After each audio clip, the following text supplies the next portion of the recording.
만일 우리가 그리스도와 함께 죽었으면 또한 그와 함께 살 줄을 믿노니 이는 그리스도께서 죽은 자 가운데서 살아나셨음에 다시 죽지 아니하시고 사망이 다시 그를 주장하지 못할 줄을 알미로라. 그가 죽으심은 죄에 대하여 단번에 죽으심이요 그가 살아계심은 하나님께 대하여 살아계심이니 이와 같이 너희도 너희 자신을 죄에 대하여는 죽은 자요 그리스도 예수 안에서 하나님께 대하여는 살아있는 자로 여길지어다. 아멘. 단비를 주신 하나님께 감사를 드립니다.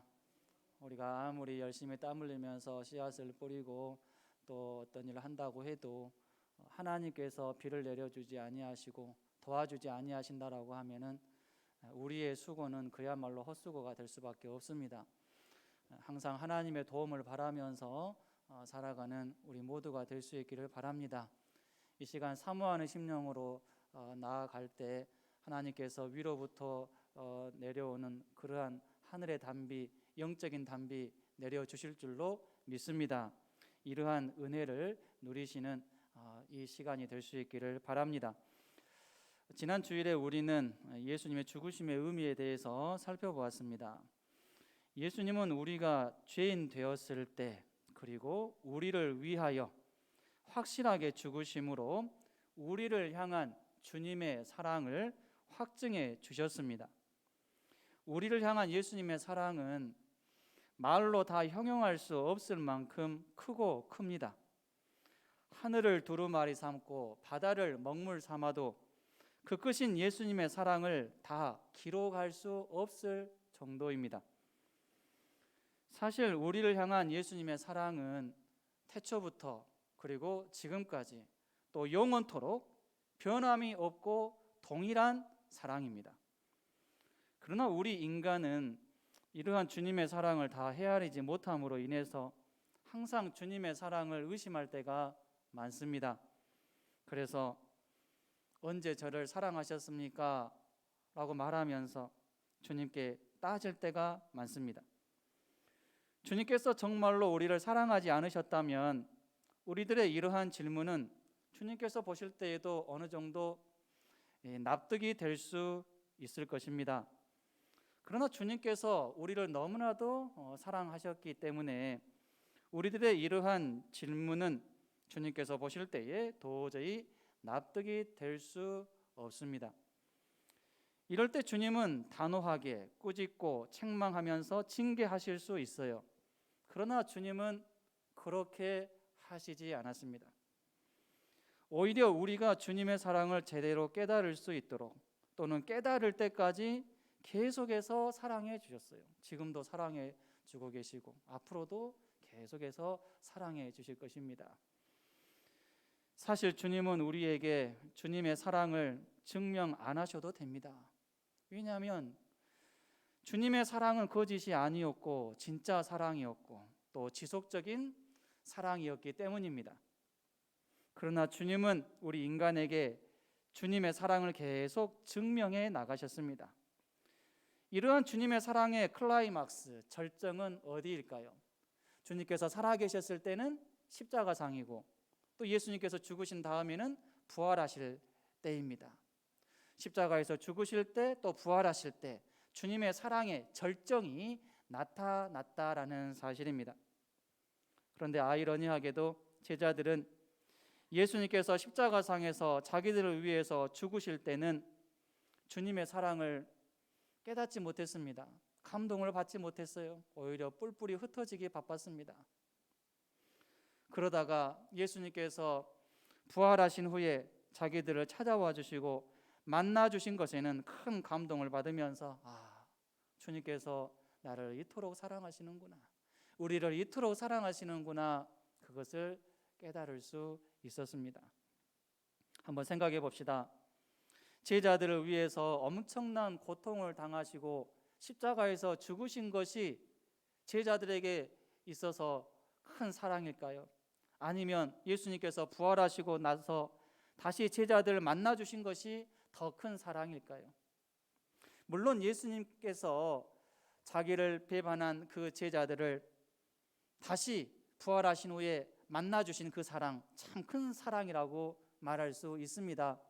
그러나 엄밀하게 말해서 예수님께서 십자가상에서 죽어주신 그 사랑은 더 큰 사랑이다라고 말할 수가 있을 것입니다. 팩트는 무엇입니까?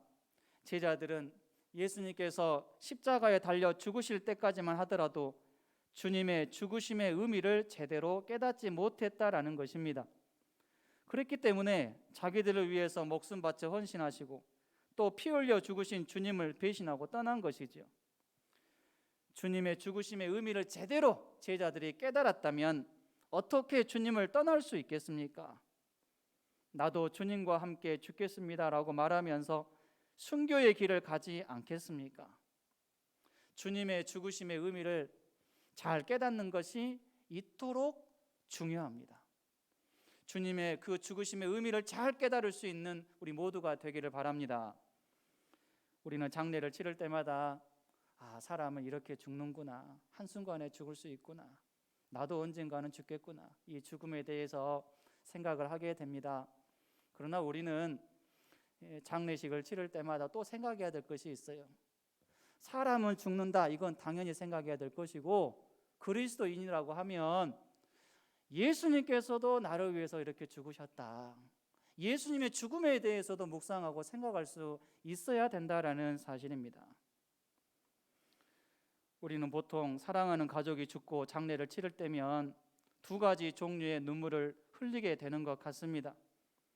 먼저는 그동안 나에게 많은 사랑을 베풀어 주시고 나에게 많은 도움을 주신 것에 대해서 감사하는 마음으로 눈물을 흘릴 것입니다. 그리고 난 다음에는 내가 받은 사랑에 비해서 내가 더 많은 사랑을 베풀지 못한 것에 대해서 미안한 마음이 너무나도 큰 나머지 또 눈물을 흘리게 될 것입니다. 원하옵기는 우리가 사랑하는 나의 가족의 그러한 죽음을 생각할 때 두 가지 종류의 눈물을 흘리는 것처럼 우리 주님의 죽으심을 묵상을 하면서도 두 가지 종류의 눈물을 흘릴 수 있기를 바랍니다.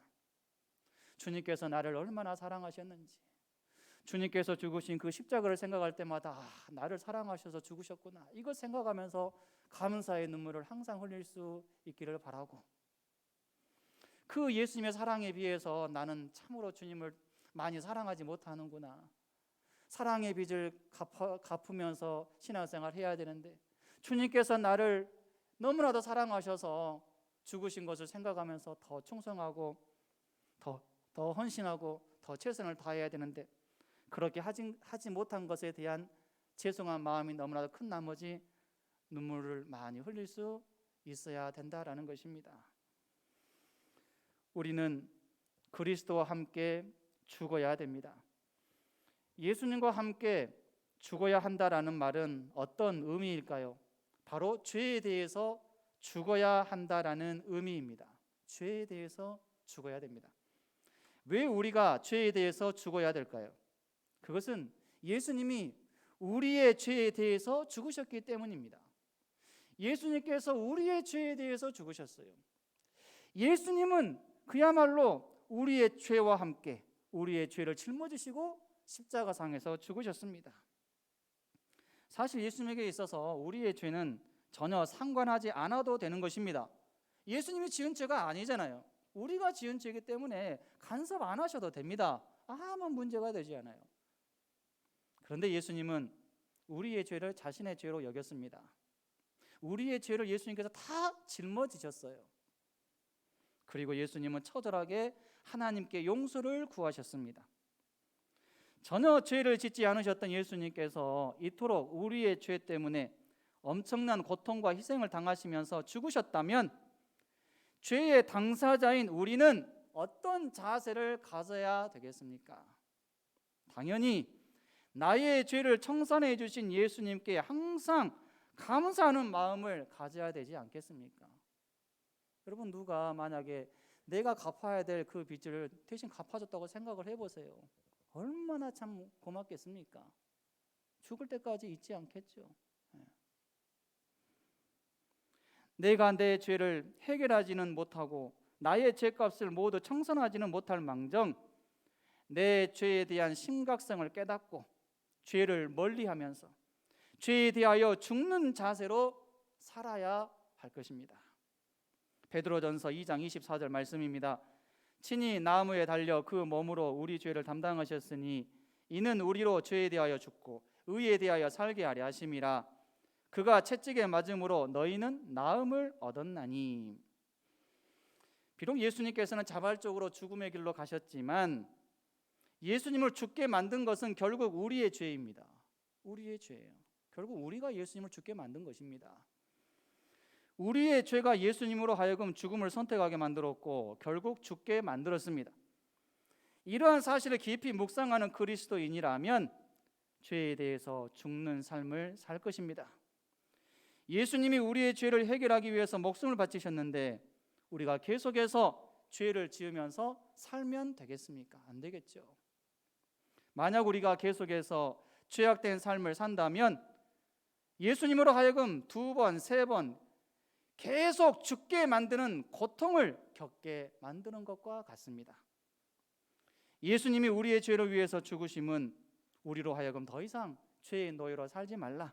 이제는 죄를 싫어하고 죄를 멀리하고 버리면서 살기를 원해서인 줄로 믿으시기를 바랍니다.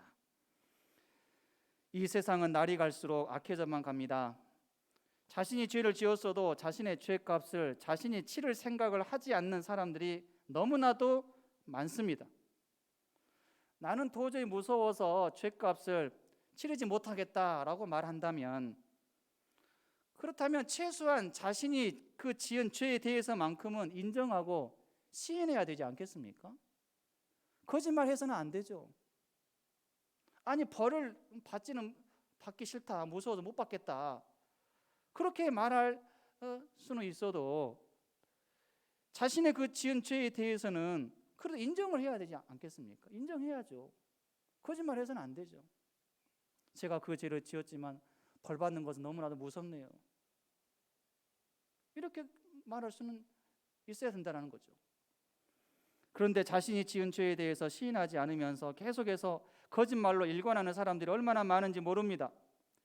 이런 사람들은 할 수만 있으면 모든 인맥과 방법을 총동원해서 자신이 지은 죄에 대한 대가를 치르지 않을 궁리를 합니다. 심지어는 내가 지은 죄를 다른 사람에게 전부 뒤집어 씌워서 다른 사람을 죄인 만들고 다른 사람들로 하여금 나 대신 죄값을 치르게 할 궁리를 합니다. 참으로 어처구니 없는 발상인데 이 세상에서는 이러한 일들이 비일비재하게 일어나고 있습니다. 모르긴 몰라도 우리 가운데에는 이렇게 황당하고 억울한 일을 겪으신 분들도 많이 계실 것입니다. 대선을 치르기 전에 우리는 매스컴을 통해서 대선 후보들과 가족의 비리와 부정을 많이 듣고 알게 되었습니다. 그러나 그러한 많은 정보 가운데서도 어디까지가 진실이고 어디까지가 거짓인지 도무지 알 길이 없습니다. 우리는 매스컴에서 보도해 준 내용만을 가지고 판단할 수밖에 없기 때문에 도무지 정확하게 분별할 수 없어요. 각종 비리와 부정 의혹을 갖고 있는 당사자들만 정확하게 알 뿐이죠. 그런데 이렇게 심각한 네거티브 공방전을 펼치다가도 선거가 끝나면 어떻게 됩니까? 선거에서 승리하는 쪽의 부정과 비리는 쏙 들어갑니다. 언론에서도 크게 다루지 않아요. 권력을 잡은 자들에게 찍혀서 불이익을 당할 수 있다는 생각에서 그것을 크게 드러내지 않습니다. 밝히지 않아요. 반면에 선거에서 승리하지 못하고 권력을 잡지 못한 쪽은 어떻게 될까요? 숨기 바쁘고 도망가기 바쁩니다. 이제 권력을 잡은 쪽에서 권력을 이용하여서 집중 공격을 할 것을 알기 때문이죠. 자신이 지은 죄에 대해서만 조사하고 벌을 내리면 억울하지는 않을 텐데 대부분은 권력을 잡은 쪽에서 반대 세력을 확실하게 누르기 위해서 반대 세력 당사자들의 작은 죄도 큰 죄로 부풀릴 때가 많습니다. 그래서 작은 죄를 지은 사람도 큰 죄인 만들어서 감옥에 들어가게 만들고 심지어는 없는 죄도 만들고 누명을 씌워서 감옥에 넣을 때도 많습니다. 한마디로 이 세상은 권력을 잡은 사람은 유전무죄, 권력을 잡지 못한 사람은 무전유죄가 될 가능성이 많은 세상입니다.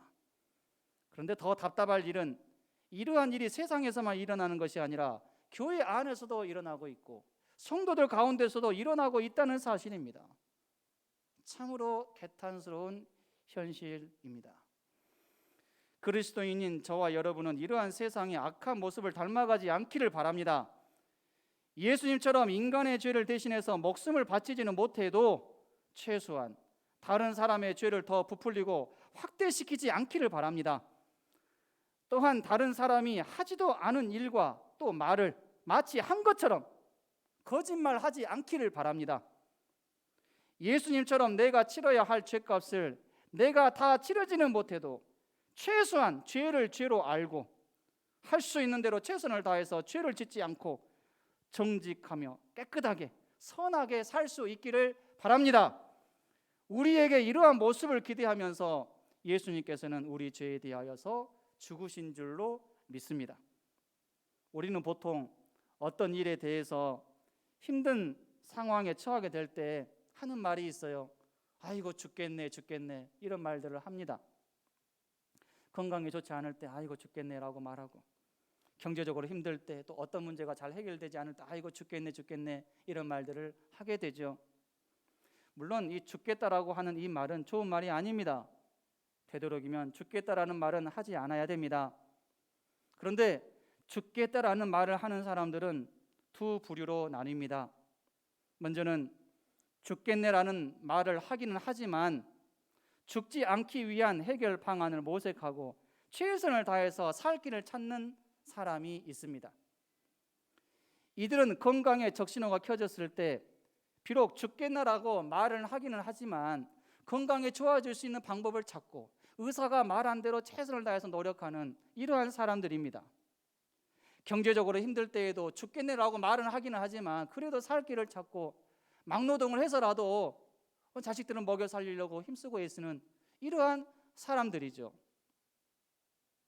이렇게 함으로 인해서 이들 중에는 실제로 죽을 상황에서 기적적으로 회복되는 일들을 경험하는 자들도 많습니다. 반면에 죽겠네라고 말을 하면서 자포자기하고 아무런 노력을 하지 않는 사람도 있습니다. 이들은 말 그대로 인생을 포기하는 자들입니다. 이들은 죽겠네라고 말을 할 뿐만 아니라 아무런 노력도 하지 않으면서 모든 상황을 점점 죽을 상황으로 만들어갈 뿐입니다.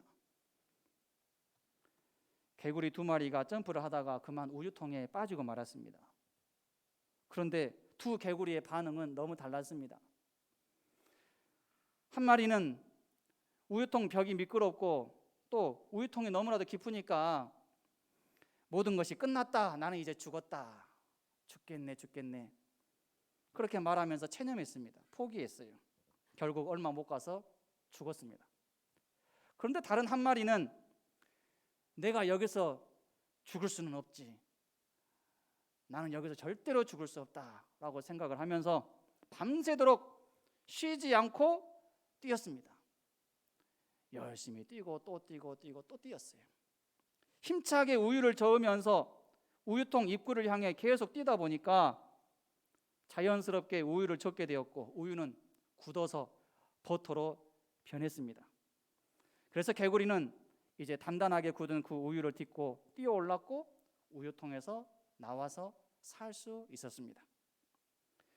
우리 그리스도인들은 다른 것 때문에 죽겠네라고 말하기보다 자신이 죄악된 생각을 할 때나 죄를 지을 때 죽겠네라고 말할 수 있어야 됩니다. 죄에 대하여서 죽겠네라고 말을 할 줄 아는 사람은 죄의 심각성을 아는 사람입니다. 계속해서 죄를 지으면 말 그대로 죽는다는 것을 믿는 사람이죠. 때문에 우리 그리스도인들은 반드시 죄에 대하여서만큼은 죽겠네라고 말을 할 수 있어야 됩니다. 그리고 죽겠네라고 말을 하면서 자포자기하는 것이 아니라 오히려 죄를 짓지 않기 위해서 최선을 다해 노력할 수 있어야 됩니다. 죄에 대해서 죽겠네라고 말만 하고 도무지 삶 속에 죄를 끊으려고 하는 이러한 노력을 하지 않는다면 결국에는 죄가 우리를 삼킬 것이고 우리는 죄로 인하여서 죽는 경험을 하게 될 것입니다. 그게 두 번째로 우리는 그리스도와 함께 살아야 합니다. 그리스도와 함께 살아야 합니다. 로마서 5장 8절입니다. 만일 우리가 그리스도와 함께 죽었으면 또한 그와 함께 살 줄을 믿노니. 데살로니가전서 5장 10절입니다. 예수께서 우리를 위하여 죽으사 우리로 하여금 깨어있든지 자든지 자기와 함께 살게 하려 하셨느니라. 갈라디아서 2장 20절입니다. 내가 그리스도와 함께 십자가에 못 박혔나니 그런즉 이제는 내가 사는 것이 아니오 오직 내 안에 그리스도께서 사시는 것이라. 이제 내가 육체 가운데 사는 것은 나를 사랑하사 나를 위하여 자기 자신을 버리신 하나님의 아들을 믿는 믿음 안에서 사는 것이라. 우리가 예수님과 함께 살아야 하는 이유가 무엇일까요? 예수님께서 죽으심으로 우리에게 살 길을 제시해 주셨기 때문입니다. 예수님은 귀하고 귀하신 거룩한 옥체를 우리 인간을 위해서 완전히 바치셨습니다. 이로써 예수님은 우리를 죄와 사망의 죽음에서 살리셨습니다. 예수님은 우리 인간이 죄로부터 나음을 입을 수 있도록 길을 활짝 열어주셨습니다. 조금 살짝 열어주신 것이 아니라 활짝 열어주셨어요. 이 사실을 확실하게 깨닫게 해준 사건이 바로 예수님이 죽으실 때 당시 성전 안에 있었던 지성소와 또 성소를 가로막고 있는 휘장이 위로부터 아래로 찢어진 이러한 사건입니다. 이 휘장은 절대로 사람이 찢을 수 없는 휘장입니다. 너무나 단단한 휘장이에요. 그런데 그 휘장이 위에서부터 아래로 찢어진 거예요. 예수님은 우리로 하여금 더 이상 죄의 영향력으로 인해서 저주를 받고 괴로워하며 살지 않도록 모든 준비를 다 해주셨습니다. 이런 의미에서 예수님께서 십자가상에서 달려 죽으실 때 다 이루었다 이렇게 말씀하시고 죽으셨습니다. 이 얼마나 큰 은혜입니까? 이 은혜를 은혜로 잘 깨달으시기를 바랍니다. 주님 앞에서 이러한 은혜를 모르는 배은망덕한 자로 살아가지 않기를 바랍니다. 아무리 은혜를 받고 있음에도 그것을 도무지 깨닫지 못하는 사람만큼 답답한 사람이 없습니다. 이러한 사람은 인생에 낙이 없어요. 아니 은혜를 입고 있음에도 그것을 깨닫지 못하니 더 이상 어떤 은혜가 필요하겠습니까? 은혜를 입고 있음에도 항상 죽을 것만 생각하는 사람입니다. 이래서 죽겠고 저래서 죽겠고 계속 죽겠다는 말만 되풀이하면서 살아갑니다. 이러한 인생은 마지못해서 사는 참으로 답답한 인생이 아닐 수 없습니다. 이러한 인생이 되지 않기를 바랍니다. 이렇게 살라고 주님께서 그 귀한 피를 흘리시면서 십자가에서 죽으신 것이 아닙니다. 예수님과 함께 사는 자는 하나님께 대하여 살아있는 자입니다. 본문 10절, 11절 말씀 함께 읽겠습니다. 그가 죽으심은 죄에 대하여 단번에 죽으심이요 그가 살아계심은 하나님께 대하여 살아계심이니 이와 같이 너희도 너희 자신을 죄에 대하여는 죽은 자요 그리스도 예수 안에서 하나님께 대하여는 살아있는 자로 여길지어다. 아멘. 예수님과 함께 살아가는 자는 예수님께서 나를 위해서 죽으셨다라는 이 사실을 믿는 자입니다. 그리고 예수님이 하나님의 아들이시라는 이 사실을 믿는 자입니다. 이러한 믿음이 있는 자야말로 하나님께 대하여서 살아있는 자가 될 수 있습니다. 이 땅에서는 권력이 있는 자와 함께하면서 친밀감을 형성하면 한 자리 차지할 수 있습니다. 때문에 정치하는 사람은 이러한 쪽에 눈치가 정말 빠릅니다. 내가 잘 보여야 될 사람이 누구인지에 대한 눈치를 항상 살핍니다. 그래서 정치하는 사람들을 보면 참으로 이기적이고 냉정한 것 같습니다. 철저하게 유불리를 따집니다. 자기에게 도움이 될 것 같은 사람에게는 목숨을 걸 것처럼 충성을 다했다가도 한순간에 자기가 충성하는 사람이 별 볼 일 없을 것 같으면 태도가 돌변해서 적대시하는 것을 보게 됩니다. 그래서인지 몰라도 천재 물리학자로 불리는 아인슈타인은 정치는 물리학보다 훨씬 더 복잡하다 이렇게 말했던 것 같습니다. 물리는 적어도 계산과 예측이 가능한 영역인데 정치는 예측이 불가능한 인간의 감정과 심리, 판단에 기인한 영역이기 때문일 것입니다. 우리가 꼭 명심해야 될 사실은 사람은 믿음의 대상이 아니다라는 것입니다. 잠언 29장 25절에 사람을 두려워하면 올무에 걸리게 되거니와 여호와를 의지하는 자는 안전하리라고 했습니다. 오늘 권력을 잡고 잘 나가는 것처럼 보이는 사람도 한순간에 나락으로 떨어질 수 있습니다. 그래서 화무 11홍 권불 10년이라는 말도 있습니다. 즉 아무리 활짝 핀 꽃도 열을 지속되지 못하고 아무리 큰 권력을 가지고 있어도 그 권력은 10년을 가지 못한다라는 말입니다.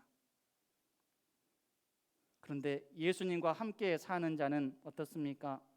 가장 확실하고 안전하며 가장 좋은 조건의 생명보험을 든 것과 같습니다.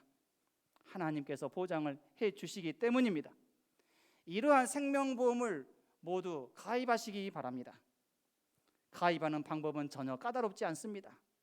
가난한 자도 가능해요. 연약한 자도 가능하고 신분과 성별에도 차별이 없습니다.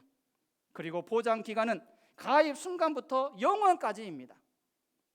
하지만 이 보험에 가입하지 않는 사람은 어떻습니까? 하나님께로부터 어떠한 보장도 받지 못합니다.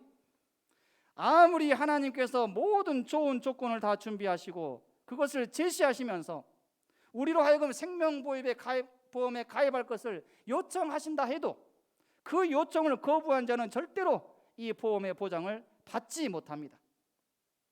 사실 보험은 보장 내용이 좋으면 좋을수록 이 보험료가 비쌉니다. 그리고 그 보장 기간이 아무리 길어도 죽을 때까지입니다. 죽은 이후까지 보장이 되는 보험은 이 세상에 없습니다. 그러나 하나님께서 우리에게 제시하신 생명보험은 이 세상의 어떤 보험과도 비교할 수 없이 좋습니다. 살아있는 동안에 엄청나게 보장을 받고 또 죽음 이후에도 엄청난 보장을 받습니다. 지난주에 이 나라의 새로운 대통령이 당선되었습니다. 당선되자마자 당선자 주위에 경호 인력을 비롯한 많은 차량이 붙었습니다. 그리고 당선자를 비롯한 배우자 그리고 집 주위에는 24시간 철통 경호가 이루어졌습니다. 하루아침에 모든 면에서 완전히 달라졌어요. 국가에서 제공할 수 있는 가장 좋은 보장과 대우를 받게 된 것이죠. 그러나 이 땅의 대통령이 아무리 좋은 대우와 보장을 받는다 해도 그 기간은 몇 년입니까? 5년입니다. 물론 5년 뒤에도 일정 기간 보장을 받기는 하지만 임기 때만큼은 아니죠. 그러다 보니 지금까지 새로운 대통령으로 당선된 자는 무소불위의 권력을 행사하기 바쁘고 임기를 마친 전직 대통령은 몸살이기 바쁩니다. 참으로 안타까운 현실입니다. 특히 우리나라는 대통령이 임기를 마친 후에 감옥에 들어가지 않으면 성공한 대통령으로 불릴 정도이니 참으로 씁쓸합니다. 예수님과 함께 살아가는 자에게 하나님께서 보장하시는 것 중에 가장 좋은 것은 무엇일까요? 바로 죄사함과 천국에서의 영생, 그리고 주님께서 재림하실 때 부활입니다. 이것만큼 좋은 것이 없어요. 이 모든 것은 이 땅에서 그 누구도 또 그 어떤 나라도 그 어떠한 종교도 보장해 줄 수 없는 것입니다. 믿으시기를 바랍니다. 때문에 예수님과 함께하는 모든 그리스도인들은 항상 입술에서 예수님 때문에 살겠네, 예수님 때문에 살겠네, 이러한 고백을 할 수 있어야 됩니다. 예수님 외에 다른 어떤 것, 건강이나 돈이나 권력이나 자녀, 이러한 것들로 인해서, 이러한 것들이 나에게 있는 것으로 인해서 살겠다, 살겠네, 이것이 있으니까 살겠네, 이렇게 말하기보다 예수님 때문에 살겠습니다, 예수님 때문에 내 인생이 행복합니다, 이렇게 고백을 할 수 있기를 원합니다. 우리 모두에게 이러한 고백이 있었으면 좋겠어요. 한번 고백해 봅시다. 저를 따라해 주시기 바랍니다. 예수님 때문에 살겠습니다. 예수님 때문에 행복합니다. 여러분, 이 고백이 우리의 마음에서 우러나오는 고백이 될 수 있기를 바랍니다. 다른 어떤 것, 이 세상의 그 어떤 것보다도 예수님보다도 저를 행복하게 해주는 것 없습니다. 이렇게 고백하고 예수님 한 분만으로 만족합니다. 예수님이 저에게 있어서 가장 큰 재산이요 가장 큰 보물입니다. 예수님을 그렇게 여길 수 있기를 바랍니다. 이제 말씀을 정리합니다. 성도는 예수님과 함께 사는 자입니다. 성도는 예수님의 생각을 품는 자이고 예수님의 삶을 닮아가는 자입니다. 예수님께서 걸어가시는 그 길을 따라가는 자입니다. 그리스도인은 예수님을 따라가는 사람들을 가리켜서 그리스도인이라고 그래요. 예수님께서 걸어가신 그 길로 걸어갈 수 있어야 됩니다. 예수님은 이 땅에 사시면서 죄에 대하여는 죽고 하나님께 대하여는 산 자가 되셨어요. 이제는 우리 모두가 예수님의 발자취를 따라서 죄에 대하여는 죽고 하나님에 대하여는 사는 자가 되도록 노력해야 됩니다. 이러한 인생이야말로 가장 수진맞은 인생이 될 것입니다. 예수님과 함께 죽고 삶으로 인하여서 수진맞은 인생이 될 수 있기를 주님의 이름으로 축원합니다.